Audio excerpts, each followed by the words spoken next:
Nós temos muitos heróis queridos na cultura pop, mas nós também temos aqueles que eram muito promissores e com boas intenções, mas que acabaram caindo na escuridão. E aí a gente fica se indagando o que leva um bom herói com bom caráter a se tornar um vilão terrível. Será que o orgulho, o medo e o poder podem nos corromper ao ponto de nos desviarmos do caminho correto? Nesse vídeo vamos refletir um pouco sobre a história de Anakin Skywalker, Harvey Dent, Daenerys Targaryen e Gollum, e ver como eles passaram de pessoas com boas intenções para terríveis vilões. Se você gosta desse tipo de vídeo, já peço a você que deixe o seu like e se inscreva no canal para receber mais conteúdo importante e legal como esse. Vamos começar falando deste que é o mais popular da nossa lista, Anakin Skywalker. Podemos ver o início da história dele no filme Star Wars, episódio 1, A Ameaça Fantasma, onde ele é apresentado como uma criança com um grande potencial e que supostamente seria um grande mestre Jedi e traria equilíbrio à força. Ele é então treinado pelo seu mestre Obi-Wan Kenobi e se torna um incrível e peculiar guerreiro Jedi. Porém, o medo da perda de seu grande amor Padmé e a manipulação do Lord Sith Palpatine o levam a trair os Jedi. O que concretiza a sua queda para o lado negro da força é a morte de Padmé e o massacre que ele comete no Templo Jedi, transformando-a em Darth Vader, um dos vilões mais icônicos da cultura pop. O medo e o desejo de controle podem nos levar à ruína. Como diz uma citação do mestre Yoda, o medo é o caminho para o lado sombrio. O medo leva à raiva, a raiva leva ao ódio, o ódio leva ao sofrimento. No caso de Anakin Skywalker, o medo de perder Padmé o levou a querer ter o controle absoluto. E nisso podemos perceber que medo e poder não são uma boa combinação. O medo pode dar início a desastrosas atitudes precipitadas que podem culminar num caminho totalmente diferente do que imaginávamos seguir. E do que nós precisamos para combater o medo?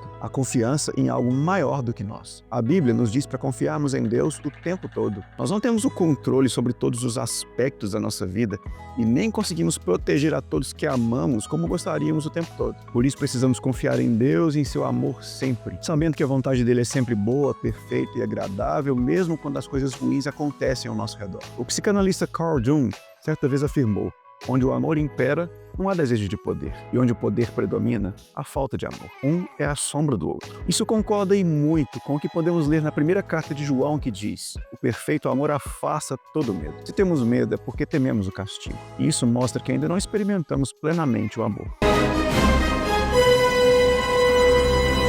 Harvey Dent era um promotor incorruptível de Gotham, um verdadeiro símbolo da justiça e esperança para os habitantes daquela cidade. Porém, algo acontece. Uma explosão causada pelo Coringa. O amor de sua vida, Rachel, é morta e Batman não consegue fazer nada para salvá-la. Além desse fato, posteriormente acontece uma outra explosão que deixa metade de seu rosto desfigurado. O impacto disso tudo transforma Harvey Dent no vilão conhecido como Duas Caras. O símbolo da esperança e da justiça cai diante da dor que lhe é causada. Ou você morre herói, ou vive o bastante para ver você mesmo virar vilão.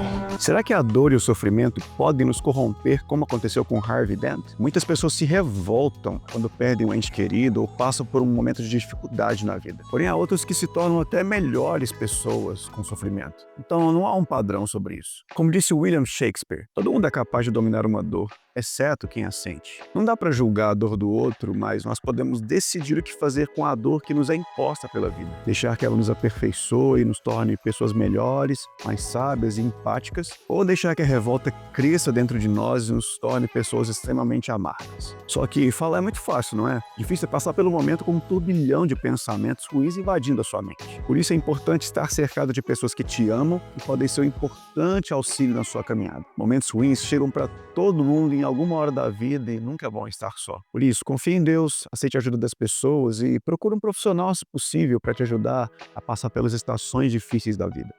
Dracarys. Daenerys Targaryen era uma líder promissora e com boas intenções. Em uma jornada em busca de reconquistar o trono de ferro, que é seu por direito, ela demonstra compaixão e senso de justiça, inclusive libertando escravos. Isso faz com que sua fama se espalhe e ela seja vista como uma líder justa e poderosa. Porém, suas emoções começam a afetá-la, a solidão e a sede de poder a transformam em uma líder tirana, chegando a ações extremamente questionáveis, como a destruição de Porto Real, o que faz com que seus aliados se afastem dela. Quando o poder se torna um fim em si mesmo, ele pode nos corromper poder completamente. Não é só na ficção que nós podemos perceber isso, já que a história humana está repleta de exemplos de líderes com poder absoluto que cometeram atrocidades terríveis. Napoleão Bonaparte, por exemplo, emergiu como um líder revolucionário na França, promovendo ideais de igualdade e justiça. Depois de consolidar seu poder, coroou-se imperador e iniciou campanhas expansionistas pela Europa. Seu desejo insaciável por controle resultou em guerras devastadoras e, eventualmente, em sua própria queda e exílio. Um outro exemplo é Joseph Stalin, que participou ativamente da Revolução Russa de 1917, buscando instaurar uma sociedade mais justa. No entanto, ao ascender ao poder, tornou-se um ditador autoritário. Implementou políticas repressivas, como os expurgos e coletivizações forçadas, causando a morte de milhões. Como disse o autor Erich Fromm, a ânsia de poder não é originada da força, mas da fraqueza. E agora vamos finalizar com o nosso quarto e último personagem desse vídeo. Antes de se tornar a criatura Gollum, Sméagol era um hobbit da raça Stoor, que vivia às margens do rio Anduin. Um dia, durante uma pescaria com seu primo Déagol, eles encontraram um anel, um artefato de poder corrompedor criado por Sauron. Sméagol, consumido pela cobiça, mata Déagol para ficar com o anel. Um anel exerce uma influência nefasta sobre Sméagol, distorcendo sua mente e corpo ao longo dos anos. Ele se torna uma criatura esquelética, pálida e olhos grandes, com uma aversão à luz e uma obsessão doentia pelo anel, que ele chama de...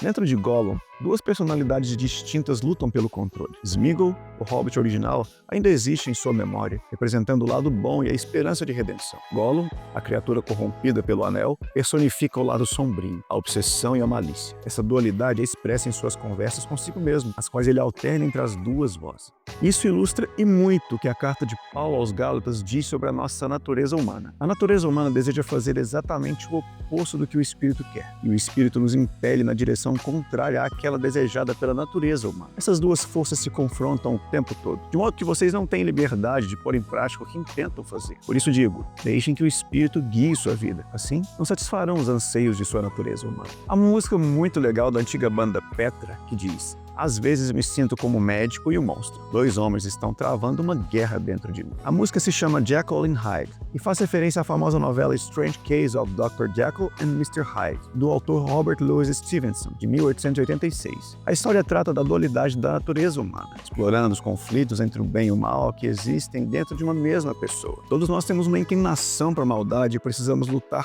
todos os dias contra ela. Porém, não é nada simples, porque a nossa natureza é como se fosse uma balança quebrada que pende apenas para um lado. Como todo ser humano, o apóstolo Paulo também passava por isso e uma vez disse: quero fazer o bem, mas não faço. Não quero fazer o que é errado, mas ainda assim o faço. Então, se faço o que não quero, na verdade não sou eu quem faz, mas o pecado que habita em mim. Assim, descobri essa lei em minha vida. Quando quero fazer o que é certo, percebo que o mal está presente em mim. Sendo assim, a única solução verdadeira para nós é uma entrega real a Cristo, buscando arrependimento e tentando ser pessoas melhores. Assim como eu falo nesse vídeo aqui sobre personagens que se arrependeram de verdade e tiveram uma mudança radical. E nesse outro aqui eu falo sobre como a nossa natureza pecaminosa pode fazer um estrago enorme quando queremos impor nossa opinião e a nossa vontade em cima dos outros. Eu vou ficando por aqui. Um abraço para vocês, até o próximo vídeo. Tchau, tchau.